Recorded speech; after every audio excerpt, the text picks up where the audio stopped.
Hi everyone, welcome to the weekly politics show. I'm Councillor Premier with co-host Councillor Andrew Wood on Relax Radio. So on this section, we're going to talk about the update on the battle for Brick Lane. So there was a development committee hearing on Tuesday. The development committee heard the arguments for the application, the arguments against it, and lo and behold, they decided to defer it after the debate.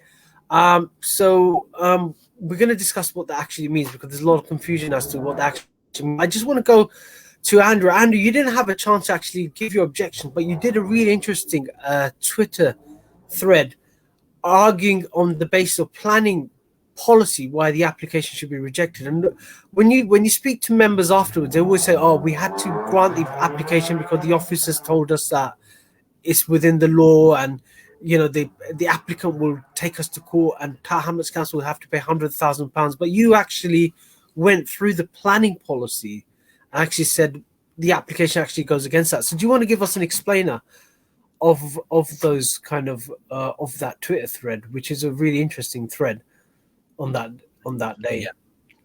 So an important point about planning is that there are a range of planning policies. So some produced by the Mayor of London, which is the London plan, some produced by Tower Hamlets, which is the local plan, some produced in the future by local residents, which are neighbourhood plans, and there'll be referendum on the Isle of Dogs next Thursday about one of those. And also Spitalfields, where this planning application is located, there is also a neighbourhood plan underway as well. But the point being is that when a developer submits a planning application, they have to show that they are compliant with all of the policies in those different plans. And if they're not compliant, then the application can be rejected.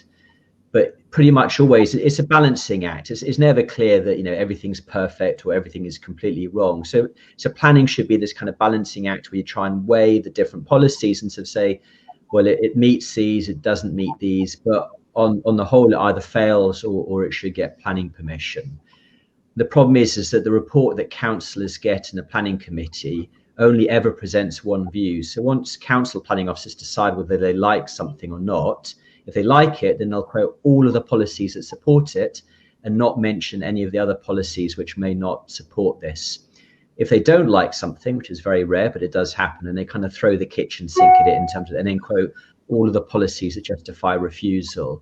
So what I was doing on Twitter was to try and restore the balance by pointing out to the committee, actually, there are a bunch of planning policies that discourage this planning application or make it more complicated or raise questions. So for example, one of them was, for example, policy DEMP3, I've got these lovely terms, these policies, which is basically about protecting employment space. So one of the things I was sort of asking about, if you look at the wider Truman Brewery site, right now, according to the council's own report, it generates lots of jobs at different levels, lots of micro and small businesses. So it's a really good generator of really good jobs for local people. It's not so clear that an office building may generate more jobs, but maybe not so many jobs for local people.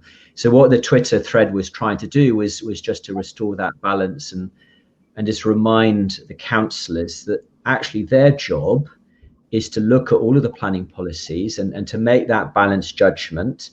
And if they think they should be rejecting something, they have to then quote the policies. They can't just say, I don't like it, it's horrible. They have to say, I don't like it because it's against policy SG2 or it's against one of the other policies, and these are the reasons why they're rejecting it. Because they won't get that information from officers, unfortunately, because of the way the council works. Okay, so in terms of a planning committee, you've sat on the development committee, I believe. Mm-hmm. The way it works is you're just given a report. It's just like being a member of a normal council committee. You're given a report. You have no input as to what goes into that report as a committee member. And then on the basis of reading that report and listening to what is said in front of you at the meeting, you have to come to a decision. Is that kind of like a correct analysis of it, of your role as a member? Yeah, so ideally council should be doing two extra things on top of it. So first of all is The committee report is just a summary. So if you go to the council website, there will be all of the planning applications submitted by the developer. And certainly when I was in the committee, I would sometimes go look at the individual documents, because then they go into a lot more detail than what's in this summary report. And what I also then did sometimes, if I didn't know the area, I would just go by myself and just do a site visit, or I do some research. So, Google Maps is really good. So there's like a street view on Google Maps. I use that a lot to look at planning and what's kind of happening in the immediate area. So I was doing that last week for this site as well, because I have walked down Brick Lane, but not recently. So I was using that as a reminder. So you should be doing your own research as well. Obviously, there are rules about that, because the problem is the committee report that you get is only a summary, even though it might be 100 pages long, and it doesn't present all of the information. And I don't think it ever presents the full range of planning policies either, which is why you also need to have a copy of the local plan and the London plan, and be able to make that judgment for yourself as well, and not just rely on officers. I was talking to a councillor in Islington, and they have a different philosophy with regards to their planning department, where the actual local councillors have an input right from the beginning with the planning officers, and they're constantly having a dialogue with them, and out of that dialogue the report is produced. So it's like a co-production sort of it, and they've had that for quite a long time, and they're kind of quite proud of it when you speak to councillors over there. That doesn't seem to be happening here in Tower Hamlets. It seems to be like our planning officers are operating on a complete silo, and they just have interaction with, say, the chair or the lead member. That's about it.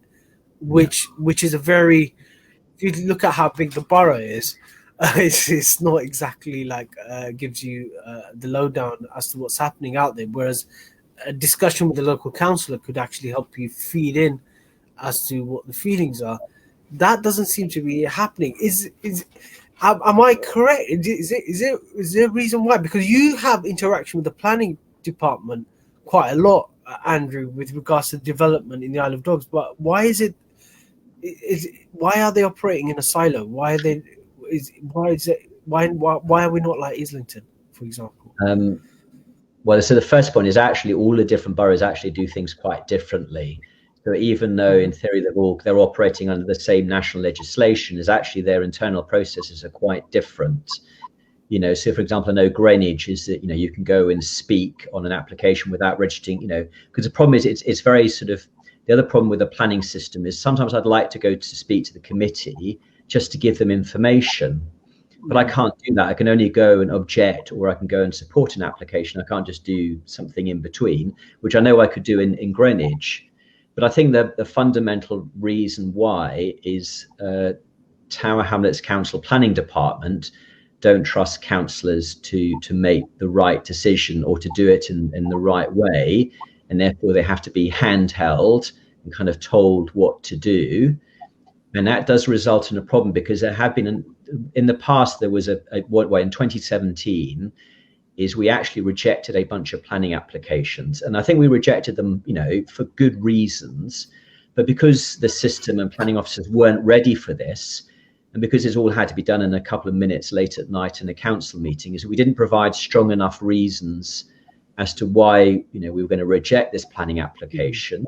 So when a developer then appealed it, we then lost the appeal because we hadn't really prepared ourselves or prepared the intellectual argument for that planning application to be rejected, because it was all based on a couple of councillors knowing a little bit about planning and persuading their colleagues to reject this planning application, but having to do, cobble together an argument in like 3 minutes or 4 minutes time, at 8:30 p.m. at night, and then having to test that, and then that decision being tested, over weeks and the planning appeal, and it doesn't work. And this is the other problem with the planning system. It doesn't really prepare the ground if we decide to reject something, and unless council planning officers themselves don't like it.